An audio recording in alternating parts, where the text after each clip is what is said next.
Hello and welcome to another session of Learning with me. I'm Dr. Manjula. This video is intended for the 5th semester BA Sociology students of Bangalore University, Bengaluru. ಈ ಒಂದು ವಿಡಿಯೋಲಿ ಭಾರತದ ಆರೋಗ್ಯ ನೀತಿಯ ಬಗ್ಗೆ ತಿಳ್ಕೊಳ್ಳೋಣ. Health policy of government of India. Bharat ಸರ್ಕಾರದ ಆರೋಗ್ಯ ನೀತಿಯ ಉದ್ದೇಶಗಳು: ಸ್ವತಂತ್ರ ಪೂರ್ವ ಭಾರತದ ಆರೋಗ್ಯ ನೀತಿಗಳು, ಸ್ವತಂತ್ರೋತ್ತರ ಕಾಲದ ಆರೋಗ್ಯ ನೀತಿಗಳು, ರಾಷ್ಟ್ರೀಯ ಆರೋಗ್ಯ ನೀತಿ 1983 ಮತ್ತು 2002 ನೋಡೋಣ. ನಮಗೆಲ್ಲ ತಿಳಿದಿರೋ ಹಾಗೆ ಭಾರತ ಜಗತ್ತಿನಲ್ಲೇ 2ನೇ ಅತಿ ಹೆಚ್ಚು ಜನಸಂಖ್ಯೆಯುಳ್ಳಂತಹ ಒಂದು ರಾಷ್ಟ್ರವಾಗಿದೆ. ನಾವು ಮುಂದುವರಿಯುತ್ತಿರೋ ರಾಷ್ಟ್ರಗಳ ಪೈಕಿ ಒಂದು ಪ್ರಮುಖವಾದಂತಹ ರಾಷ್ಟ್ರವಾಗಿದ್ದೇವೆ. ಕಾಲಕಾಲಕ್ಕೆ ಅಗತ್ಯವಾಗಿರುವಂತಹ ಆರೋಗ್ಯ ನೀತಿಯನ್ನ ಭಾರತ ಸರ್ಕಾರ ಜಾರಿಗೆ ತರ್ತಾ ಇದೆ. ಇತ್ತೀಚೆಗಷ್ಟೇ ನಾವು ಭಾರತವನ್ನ ಪೋಲಿಯೋ ಮುಕ್ತ ಎಂದು ಸಹ ಘೋಷಿಸಿದ್ದೇವೆ. ಭಾರತೀಯ ವೈದ್ಯಕೀಯ ಯೋಜನೆ ಅನೇಕ ಉದ್ದೇಶಗಳನ್ನು ಹೊಂದಿದೆ. ಅವುಗಳಲ್ಲಿ ಪ್ರಮುಖವಾದದ್ದು ಈ ರೀತಿ ಇದೆ: ಅಲೋಪತಿ ಮತ್ತು ಇನ್ನಿತರ ಔಷಧಿ ಕ್ಷೇತ್ರಗಳಲ್ಲಿ ಆಧುನಿಕ ಬೆಳವಣಿಗೆಯನ್ನ ಕಾಯ್ದುಕೊಳ್ಳುವಂತಹದ್ದು, ಭಾರತದ ಅವಶ್ಯಕತೆಗಳಿಗೆ ಅನುಗುಣವಾಗಿ ವೈದ್ಯಕೀಯ ಸಂಪೋಷಣೆ ಮತ್ತು ವೈದ್ಯಕೀಯ ಶಿಕ್ಷಣೆಯನ್ನು ನೀಡುವುದು, ಆಧುನಿಕ ಔಷಧಿಗೆ ಜನರನ್ನು ತಯಾರಿ ಮಾಡುವುದು. ಹೀಗಿರ್ಬೇಕಾದ್ರೆ ಇದಕ್ಕಾಗಿ ನಾವು ಯಾವ ರೀತಿಯಾದಂತಹ ಆರೋಗ್ಯ ನೀತಿಗಳನ್ನ ಅಳವಡಿಸ್ಕೊಂಡಿದೀವಿ ಅಂತ ನೋಡಿದ್ರೆ 2 ಇಂಪಾರ್ಟೆಂಟ್ ಕ್ಲಾಸಿಫಿಕೇಶನ್ಸ್ ನೋಡಬಹುದು. ಒಂದು ಸ್ವತಂತ್ರ ಪೂರ್ವದಲ್ಲಿ, ಮತ್ತೊಂದು ಸ್ವತಂತ್ರೋತ್ತರ ಭಾರತದಲ್ಲಿ ಆರೋಗ್ಯ ನೀತಿ. ಸ್ವತಂತ್ರ ಪೂರ್ವದ ಆರೋಗ್ಯ ನೀತಿಯಲ್ಲಿ 1943ರ ಬೋರೆ ಸಮಿತಿ, ಬ್ರಿಟಿಷ್ ಸರ್ಕಾರವು ಸರ್ ಜೋಸೆಫ್ ವಿಲಿಯಂ ಬೋರೆ ಅವರ ಅಧ್ಯಕ್ಷತೆಯಲ್ಲಿ 1943ಯಲ್ಲಿ ಆರೋಗ್ಯ ಮತ್ತು ಅಭಿವೃದ್ಧಿ ಸಮೀಕ್ಷೆ ನಡೆಸಲು ಒಂದು ತೀರ್ಮಾನ ಕೈಗೊಳ್ಳುತ್ತೆ. ಈ ಬೋರೆ ಸಮಿತಿಯನ್ನ ಆರೋಗ್ಯ ಸಮೀಕ್ಷೆ ಮತ್ತು ಅಭಿವೃದ್ಧಿ ಸಮಿತಿ ಅಂತಲೂ ಸಹ ಕರೀತೇವೆ. ಈ ಸಮಿತಿಯು ಗ್ರೇಟ್ ಬ್ರಿಟನ್ನಲ್ಲಿ ಸ್ಥಾಪಿತವಾದ ಪ್ರಸಿದ್ಧ ಬೆವರ್ಡೀಸ್ ಸಮಿತಿಯ ಫಲವಾಗಿದೆ. ಈ ಸಮಿತಿಯು 4 ಸಂಪುಟಗಳಲ್ಲಿ ಸರ್ಕಾರಕ್ಕೆ 1946ರಲ್ಲಿ ವರದಿಯನ್ನು ನೀಡುತ್ತೆ. ಬ್ರಿಟಿಷ್ ಭಾರತದ ವೈದ್ಯಕೀಯ ಸೇವೆಗಳ ನೀಲಿ ನಕಾಶೆಯನ್ನು ತಯಾರಿಸುವ ಜವಾಬ್ದಾರಿಯನ್ನ ಇದು ಹೊತ್ತಿತ್ತು. ಈ ಬೋರೆ ಸಮಿತಿಯ ಅಧ್ಯಕ್ಷರು ಸರ್ ಜೋಸೆಫ್ ವಿಲಿಯಂ ಬೋರೆರವರು. ಈ ಸಮಿತಿಯ ಶಿಫಾರಸುಗಳು ಎಲ್ಲ ಆಡಳಿತಾತ್ಮಕ ಮಟ್ಟದಲ್ಲಿ ಪ್ರತಿಬಂಧಕ ಮತ್ತು ಗುಣಪಡಿಸುವ ಸೇವೆಗಳನ್ನ ಸಮನ್ವಯಗೊಳಿಸುವಂತಹದ್ದಾಗಿದೆ. ಇದರಲ್ಲಿ ಅಲ್ಪಾವಧಿ ಮತ್ತು ದೀರ್ಘಾವಧಿ ಕಾರ್ಯಕ್ರಮಗಳನ್ನ ಕೊಟ್ಟಿದ್ದಾರೆ. ಇದರಲ್ಲಿ ಒಂದು ಪ್ರಮುಖವಾದುದಂದ್ರೆ ಪ್ರಾಥಮಿಕ ಆರೋಗ್ಯ ಕೇಂದ್ರಗಳ ಬೆಳವಣಿಗೆ ಮತ್ತು ಸ್ಥಾಪನೆ. ದೀರ್ಘಾವಧಿ ಕಾರ್ಯಕ್ರಮಗಳಲ್ಲಿ ಇದನ್ನ 3 ಮಿಲಿಯನ್ ಯೋಜನೆ ಅಂತಲೂ ಸಹ ಕರೀತಾರೆ. 10,000ದಿಂದ 20,000 ಜನರಿಗೆ 75 ಹಾಸಿಗೆಯುಳ್ಳಂತಹ ಆಸ್ಪತ್ರೆ ಎಂಬ ಪ್ರಾಥಮಿಕ ಆರೋಗ್ಯ ಕೇಂದ್ರವನ್ನ ಸ್ಥಾಪನೆ ಮಾಡುವಂತಹದ್ದು. 2ನೇ ಘಟಕದಲ್ಲಿ ಸುಮಾರು 650 ಹಾಸಿಗೆಗಳಿರಬೇಕು, ಜಿಲ್ಲಾ ಆಸ್ಪತ್ರೆಯಲ್ಲಿ 2,500 ಹಾಸಿಗೆಗಳಿರಬೇಕು ಅನ್ನುವಂತಹ ಒಂದು ದೀರ್ಘಾವಧಿಯ ಒಂದು ಉದ್ದೇಶವನ್ನ ಇದು ಹೊಂದಿತ್ತು. ಮತ್ತೆ ವೈದ್ಯಕೀಯ ಶಿಕ್ಷಣಕ್ಕೂ ಸಹ ಈ ಒಂದು ಬೋರೆ ಸಮಿತಿ ಪ್ರಾಮುಖ್ಯತೆಯನ್ನು ನೀಡಿದೆ. ಸಾಮಾಜಿಕ ವೈದ್ಯರನ್ನ ತಯಾರಿ ಮಾಡಲು ಪ್ರತಿಬಂಧಕ ಮತ್ತು ಸಾಮಾಜಿಕ ಔಷಧಿಯಲ್ಲಿ 3 ತಿಂಗಳ ತರಬೇತಿ ನೀಡಬೇಕು ಅನ್ನುವಂತಹದ್ದು. ನೆಕ್ಸ್ಟ್ ಒಂದು ಸ್ವತಂತ್ರೋತ್ತರ ಭಾರತದಲ್ಲಿ ಮೊದಲಿಯಾರ್ ಸಮಿತಿ 1961. ಮೊದಲ ಪಂಚವಾರ್ಷಿಕ ಯೋಜನೆಯಲ್ಲಿ ಆರೋಗ್ಯಕ್ಕಂತ ಮಾಡಿದಂತಹ ವೆಚ್ಚ ಸರ್ಕಾರ ರೂಪಿಸಿಕೊಂಡಂತಹ ಯೋಜನೆಯ ಚೌಕಟ್ಟಿನಲ್ಲಿ ಹೊಂದಾಣಿಕೆ ಆಗಲಿಲ್ಲ. ಅದಕ್ಕೋಸ್ಕರ ಬೋರೆ ಸಮಿತಿ ತನ್ನ ವರದಿ ಪ್ರಕಟಣ ಮಾಡಿದಾಗಿಂದ ಆದ ಬದಲಾವಣೆಗಳನ್ನು ಪರಿಶೀಲಿಸಿ ಮತ್ತು 3ನೇ ಹಾಗೂ ನಂತರದ ಯೋಜನಾ ಅವಧಿಗಳಿಗೆ ಬೇಕಾದ ಆರೋಗ್ಯ ಕ್ರಮಗಳನ್ನು ತಯಾರು ಮಾಡಲು ಮೊದಲಿಯಾರ್ ಸಮಿತಿಯನ್ನು ನೇಮಿಸುತ್ತೆ.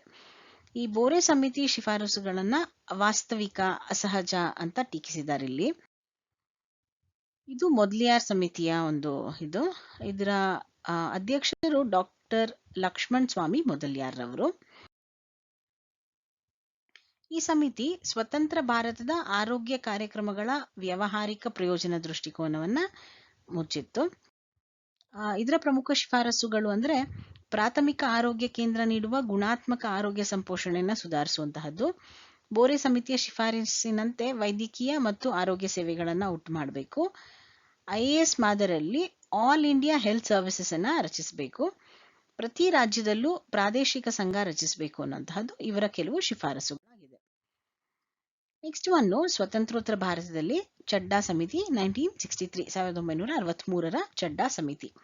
ಭಾರತ ಸರ್ಕಾರ 1963ರಲ್ಲಿ ಆರೋಗ್ಯ ಸೇವೆಗಳ ಡೈರೆಕ್ಟರೇಟ್ ಜನರಲ್ ಆದಂತಹ ಡಾಕ್ಟರ್ MH ಚಡ್ಡಾರ್ ಅವರನ್ನ ಆರೋಗ್ಯ ಸಮಿತಿಯ ಅಧ್ಯಕ್ಷರಾಗಿ ನೇಮಿಸುತ್ತೆ. ರಾಷ್ಟ್ರೀಯ ಮಲೇರಿಯಾ ನಿರ್ಮೂಲನಾ ಕಾರ್ಯಕ್ರಮ ರೂಪಿಸಕ್ಕೆ ಈ ಸಮಿತಿಯನ್ನ ನೇಮಿಸಲಾಗಿತ್ತು. ಇದು ಈ ಸಮಿತಿಯ ಒಂದು ಕಾಂಪೋಸಿಷನ್. ಡಾಕ್ಟರ್ MS ಚಡ್ಡಾರ್ ಅವರು ಅಧ್ಯಕ್ಷರಾಗಿದ್ರು. He was the director general of health services. ಅದರ ಜೊತೆಗೆ ಸುಮಾರು 10 ಜನ ಸದಸ್ಯರು ಸಹ ಇದ್ರು.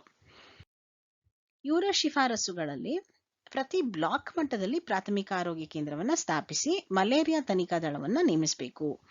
10,000 ಜನಸಂಖ್ಯೆಗೆ ಒಬ್ಬ ಬೇಸಿಕ್ ಹೆಲ್ತ್ ವರ್ಕರ್ ಅನ್ನ ನೇಮಿಸಬೇಕು. ಹೆಲ್ತ್ ವರ್ಕರು ಪ್ರತಿ ಕುಟುಂಬದ ಅಂಕಿಅಂಶಗಳನ್ನ ಸಂಗ್ರಹಿಸಬೇಕು ಅನ್ನುವಂತಹದ್ದು. ಅಂತಿಮವಾಗಿ ಮಲೇರಿಯಾ ಮತ್ತು ಕುಟುಂಬ ಯೋಜನಾ ಶಿಬಿರಗಳನ್ನ ನೋಡ್ಕೊಳ್ಳೋದಕ್ಕೋಸ್ಕರ ಕಾರ್ಯಕರ್ತರ ನೇಮಕಾತಿಯನ್ನ ಮಾಡಲಾಗುತ್ತೆ. ನೆಕ್ಸ್ಟ್ ಒಂದು ಮುಖರ್ಜಿ ಸಮಿತಿ 1965. ಭಾರತ ಸರ್ಕಾರದ central council of health December 31, 1965ರಲ್ಲಿ ಮದ್ರಾಸ್ನಲ್ಲಿ ಸಭೆ ನಡೆಸಿ ಮುಖರ್ಜಿ ಅಧ್ಯಕ್ಷತೆಯಲ್ಲಿ ಸಮಿತಿಯನ್ನ ನೇಮಿಸುತ್ತೆ. ಕುಟುಂಬ ಯೋಜನಾ ಕಾರ್ಯಕ್ರಮವನ್ನ ಪುನರ್ ಪರಿಶೀಲಿಸಿ ಅದನ್ನ ನೇಮಿಸಲಾಗುತ್ತೆ. ಕುಟುಂಬ ಯೋಜನೆಗೆ ಪ್ರತ್ಯೇಕ ಸಿಬ್ಬಂದಿಯನ್ನ ನೇಮಿಸಬೇಕು ಅನ್ನುವಂತಹ ಶಿಫಾರಸನ್ನ ಮುಖರ್ಜಿ ಸಮಿತಿ ಮಾಡುತ್ತೆ. ಇದು ಮುಖರ್ಜಿ ಸಮಿತಿಯ ಒಂದು ಕಾಂಪೋಸಿಷನ್. ಅಧ್ಯಕ್ಷರು ಡಾಕ್ಟರ್ B ಮುಖರ್ಜಿ, ಒಬ್ರು ಕಾರ್ಯದರ್ಶಿ ಡಾಕ್ಟರ್ R ದತ್ತ ಮತ್ತು 5 ಜನ ಸದಸ್ಯರನ್ನ ಹೊಂದಿರುವಂತಹ ಒಂದು ಸಮಿತಿ ಇದಾಗಿತ್ತು. ನೆಕ್ಸ್ಟ್ ಒಂದು ಚುಂಗಲ್ವಾಲಾ ಸಮಿತಿ. ಆರೋಗ್ಯ ಸೇವೆಗಳ ಸಮೈಕ್ಯತೆ ಕುರಿತಾಗಿ ಭಾರತ ಸರ್ಕಾರ ಡಾಕ್ಟರ್ N ಜುಂಗಲ್ವಾಲಾ ಅವರನ್ನ ಅಧ್ಯಕ್ಷರಾಗಿ ನೇಮಿಸಿ ಒಂದು ಸಮಿತಿಯನ್ನು ರೂಪಿಸುತ್ತೆ. ಇದರಲ್ಲಿ ಒಬ್ರು ಕಾರ್ಯದರ್ಶಿ ಮತ್ತು 6 ಜನ ಸದಸ್ಯರಿದ್ರು. ಇವರ ಶಿಫಾರಸುಗಳೇನು ಅಂತ ನೋಡಿದ್ರೆ, ಮೇಲ್ಮಟ್ಟದಿಂದ ಕೆಳಮಟ್ಟದ ಸೇವೆಯನ್ನ ಒಟ್ಟು ಮಾಡುವಂತಹದ್ದು, ಪ್ರತಿಬಂಧಕ ಮತ್ತು ಗುಣಪಡಿಸುವ ಸೇವೆಗಳನ್ನ ಒಟ್ಟುಗೂಡಿಸುವಂತಹದ್ದು, ಸಿಬ್ಬಂದಿಯನ್ನ ರೊಟೇಷನ್ ಆಧಾರದ ಮೇಲೆ ಬದಲಿಸುವುದು, ವೈದ್ಯಕೀಯ ಸೇವೆ ಮತ್ತು ಸಾರ್ವಜನಿಕ ಆರೋಗ್ಯವನ್ನ ಒಟ್ಟಿಗೆ ಸೇರಿಸಬೇಕು ಅನ್ನುವಂತಹದ್ದು ಈ ಸಮಿತಿಯ ಶಿಫಾರಸುಗಳು. ನೆಕ್ಸ್ಟ್ 1968ರಲ್ಲಿ ರೂಪಿಸಿದಂತಹ ಜೈನ್ ಸಮಿತಿ. ಅದಾದ ನಂತರ ಸ್ವತಂತ್ರೋತ್ತರ ಭಾರತದಲ್ಲಿ ಆರೋಗ್ಯ ಮತ್ತು ಕುಟುಂಬ ಯೋಜನೆ ಕಾರ್ಯಕ್ರಮಗಳ ಅಡಿಯಲ್ಲಿ ಬಹು ಉದ್ದೇಶಿ ಕಾರ್ಯಕರ್ತರಿಗೆ ಸಂಬಂಧಿಸಿದ ಕೆಲವು ಸಮಿತಿಗಳನ್ನ ರೂಪಿಸ್ತಾರೆ. ಅದು 1972-73 ಆದಂಥದ್ದು. ಆರೋಗ್ಯ ಮತ್ತು ಕುಟುಂಬ ಯೋಜನೆ ಕಾರ್ಯಕ್ರಮಗಳ ಅಡಿಯಲ್ಲಿ ಬಹು ಉದ್ದೇಶಿ ಕಾರ್ಯಕರ್ತರಿಗೆ ಸಂಬಂಧಿಸಿದ ಸಮಿತಿ. ಇದು ಸರ್ಕಾರಿ ಆರೋಗ್ಯ ಇಲಾಖೆಯಲ್ಲಿ ಕಾರ್ಯನಿರ್ವಹಿಸುವಂತಹ ಎಲ್ಲಾ ವೈದ್ಯರು, ಸಾರ್ವಜನಿಕ ಆರೋಗ್ಯ ಮತ್ತು ಕುಟುಂಬ ಯೋಜನೆ ವಿಭಾಗದಲ್ಲಿರುವ ಸಿಬ್ಬಂದಿಗಳನ್ನ ಎಲ್ಲಾ ತರಹದ ಕಾರ್ಯನಿರ್ವಹಿಸೋಕೆ ಬಳಸಿಕೊಳ್ಳೋಕೆ ಶಿಫಾರಸನ್ನ ಮಾಡುತ್ತೆ. ಕತಾರ್ ಸಿಂಗ್ ಸಮಿತಿ 1973. ಇವರ ಪ್ರಮುಖ ಶಿಫಾರಸು ಅಂದ್ರೆ ಪ್ರತಿ 80,000 ಜನಸಂಖ್ಯೆಗೆ ಒಂದು ಪ್ರಾಥಮಿಕ ಆರೋಗ್ಯ ಕೇಂದ್ರ ಇರಬೇಕು ಅನ್ನುವಂತಹದ್ದು. ಇದು ಆರೋಗ್ಯ ಕೇಂದ್ರಕ್ಕೆ ಸಂಬಂಧಿಸಿದಂತಹ ಕೆಲವು ಶಿಫಾರಸುಗಳನ್ನ ಮಾಡಿದಂತಹ ಒಂದು ಸಮಿತಿಯಾಗಿದೆ. ಶ್ರೀವತ್ಸ ಸಮಿತಿ. ಈ ಸಮಿತಿಯು ವೈದ್ಯಕೀಯ ಶಿಕ್ಷಣ ಮತ್ತು ನೆರವು ಜನಬಲ ಸಮಿತಿಯಾಗಿತ್ತು. ಇಲ್ಲಿ ಆರೋಗ್ಯಕ್ಕೆ ಸಂಬಂಧಿಸಿದಂತಹ ಕೆಲವು ಪಾಲನಾ ಸೇವೆಗಳ ಬಗ್ಗೆ ಶಿಫಾರಸುಗಳನ್ನ ಮಾಡಿದ್ದಾರೆ. ರಾಮಲಿಂಗಸ್ವಾಮಿ ಸಮಿತಿ 1980. ಈ ಸಮಿತಿ ಪಾಶ್ಚಿಮಾತ್ಯರ ಶೈಲಿಯಲ್ಲಿ ಆರೋಗ್ಯ ಸಂಸ್ಥೆ ಸೇವೆಗಳನ್ನ ಭಾರತದಲ್ಲಿ ಅನುಷ್ಠಾನಕ್ಕೆ ತರಬೇಕು ಅನ್ನುವಂತಹ ಒಂದು ಶಿಫಾರಸನ್ನ ಮಾಡಿದೆ. ಬಜಾಜ್ ಸಮಿತಿ 1986. ಈ ಸಮಿತಿ ರಾಷ್ಟ್ರೀಯ ವೈದ್ಯಕೀಯ ಮತ್ತು ಆರೋಗ್ಯ ಶಿಕ್ಷಣದ ಬಗ್ಗೆ ಪ್ರಮುಖವಾದಂತಹ ಕೆಲವು ಶಿಫಾರಸುಗಳನ್ನ ಮಾಡಿದೆ. ಆರೋಗ್ಯಕ್ಕೆ ಸಂಬಂಧಿಸಿದಂತೆ ಸೂಕ್ತವಾದಂತಹ ಪ್ರೋತ್ಸಾಹ ನೀಡಿ PUC ಆದ್ಮೇಲೆ ಗುಣಮಟ್ಟ ಇರುವಂತಹ ಒಂದು ಅರೆ ವೈದ್ಯಕೀಯ ಸಿಬ್ಬಂದಿಯನ್ನು ಸಹ ಟ್ರೈನ್ ಮಾಡಬೇಕು ಅನ್ನುವಂತಹದ್ದು. 2000 ವರ್ಷದ ಹೊತ್ತಿಗೆ ಎಲ್ಲರಿಗೂ ಆರೋಗ್ಯ ಭಾಗ್ಯ ನೀಡಬೇಕು ಅನ್ನುವಂತಹದ್ದು ಭಾರತ ಸರ್ಕಾರದ ಒಂದು ಘೋಷಣೆಯಾಗಿತ್ತು. 6ನೇ ಪಂಚವಾರ್ಷಿಕ ಯೋಜನೆಯಲ್ಲಿ ಈ ಒಂದು ಆಂಬಿಷನ್ ಅನ್ನ ಭಾರತ ಸರ್ಕಾರ ಹೊಂದಿತ್ತು. ಪ್ರಥಮ ಆರೋಗ್ಯ ನೀತಿ, ರಾಷ್ಟ್ರೀಯ ಆರೋಗ್ಯ ನೀತಿ ಆಲ್ಮಾ ಆಟಾ ಘೋಷಣೆಯಂತೆ ಭಾರತದಲ್ಲೂ ಸಹ ಆರೋಗ್ಯ ಭಾಗ್ಯದ ಒಂದು ನೀತಿಯನ್ನ ಹಮ್ಮಿಕೊಂಡಿದ್ವಿ. ಈ ನೀತಿಯ ಕೆಲವು ಉದ್ದೇಶಗಳಿದು: ಶಿಶು ಮರಣ ದರವನ್ನ ಹೆಚ್ಚಿಸುವಂತಹದ್ದು, ಶಿಶು ಮರಣ ದರವನ್ನ ಕಡಿಮೆಗೊಳಿಸುವಂತಹದ್ದು, death rate, crude death rate ಅಂತ ಏನ್ ಕರಿತೀವಿ ನಾವು, ಮರಣ ದರವನ್ನ ಕಡಿಮೆಗೊಳಿಸುವಂತಹದ್ದು, ಲೈಫ್ ಎಕ್ಸ್ಪೆಕ್ಟೆನ್ಸಿ, ಜೀವನದ ಒಂದು ಎಕ್ಸ್ಪೆಕ್ಟೆನ್ಸಿಯನ್ನ ಹೆಚ್ಚಿಸುವಂತಹದ್ದು, ಇನ್ಫ್ಯಾಂಟ್ ಮಾರ್ಟಾಲಿಟಿ ಕಡಿಮೆ ಮಾಡುವಂತಹದ್ದು, ಕುಟುಂಬದ ಒಂದು ಗಾತ್ರವನ್ನ ಕಡಿಮೆ ಮಾಡುವಂತಹದ್ದು, ಹೀಗೆ ಹಲವು ಉದ್ದೇಶಗಳನ್ನ ಈ family and health welfare programmes ಅಲ್ಲಿ ನಾವು ಹೊಂದಿದ್ವಿ. ಲೆಪ್ರಸಿ ಕಡಿಮೆ ಮಾಡಬೇಕು, ಟ್ಯೂಬರ್ಕ್ಯುಲೋಸಿಸ್ ಕಡಿಮೆ ಮಾಡಬೇಕು, ಬ್ಲೈಂಡ್ನೆಸ್ ಇನ್ಸಿಡೆಂಟ್ಸ್ಗಳು, ಅಂಧತ್ವವನ್ನ ಕಡಿಮೆ ಮಾಡಬೇಕು, ಹೀಗೆ ಹಲವು ನೀತಿಗಳನ್ನ ಹೊಂದಿದ್ದು. ಇದು ಸ್ವತಂತ್ರೋತ್ತರ ಭಾರತದಲ್ಲಿ ಒಂದು ಆರೋಗ್ಯ ನೀತಿ, ಪರಿಷ್ಕೃತ ರಾಷ್ಟ್ರೀಯ ಆರೋಗ್ಯ ನೀತಿ. ಈ ನೀತಿ ಸರ್ಕಾರದ ಗಮನ ಸೆಳೆದು ಅದರ ಆದಾಯದಲ್ಲಿ 6% ಆರೋಗ್ಯ ಕ್ಷೇತ್ರಕ್ಕೆ ಮೀಸಲಿಡೋಕೆ ಉದ್ದೇಶಿಸಿತ್ತು.